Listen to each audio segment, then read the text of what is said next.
पुनर्बार विवाह कले गोविंदा काहा हाथ धरिले अभिनेता। बॉलीवुड स्टार गोविंदा पुणी थरे विवाह करिसेंती। परस्पर बेकरे फूलमाल पकाई नाची नाची पत्नी को स्नेहरे आलिंगन करथिले अभिनेता। किंतु से आउ काहाको नुहे निजर प्रथम पत्नी को द्वितीय थर पई विवाह करिसेंती। निकटरे गोविंदा तंक स्त्री सुनीतांक सह डांस रियलिटी शो डांस दीवाना 4 सेट रे मध्य पहुंचीथिले। एही शो रे बॉलीवुड अभिनेत्री माधुरी दीक्षित एवं सुनील शेट्टी जज करुछंती। आगामी एपिसोड रे गोविंदा 60 वर्ष बयस रे पुणी थरे तंकर प्रकृत प्रेम को विवाह करिवे। एहार वीडियो वर्तमान सोशल मीडिया रे वायरल हेबारे लागिछि। डांस दीवाने 4 रो आगामी एपिसोड बॉलीवुड रो गोविंदा को वर्तमान डेडिकेट करा जायछि।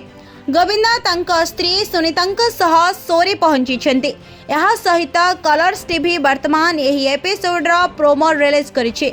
माधुरी दीक्षित कहिछंती जे गोविंदा जी तुमे केबे विवाह करिथिला मु जानि नथिली।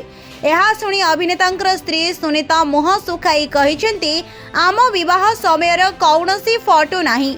एहा परे माधुरी कुहंती कौनसी फोटो नाही, किछि असुविधा नाही।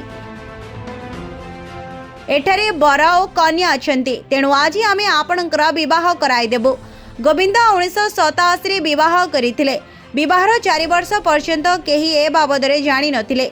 सुनीता एवं गोविंदा खूब कम बयस रे परस्पर को भल पाउथिले। जेतेबेले परिवार सेही प्रेम विषय रे जानिबा को पाइले सेमाने तांको अल्प बयस रे विवाह कराइथिले। किंतु गोविंदा कहि आसिछंती जे तांको मां तांको पई सुनीतांको बाछिछंती। दुहे वर्तमान शोरे गोलापी रंगर पोशाक पिंधिथिले। दंपति एकत्र बहुत सुंदर देखा जाउथिले।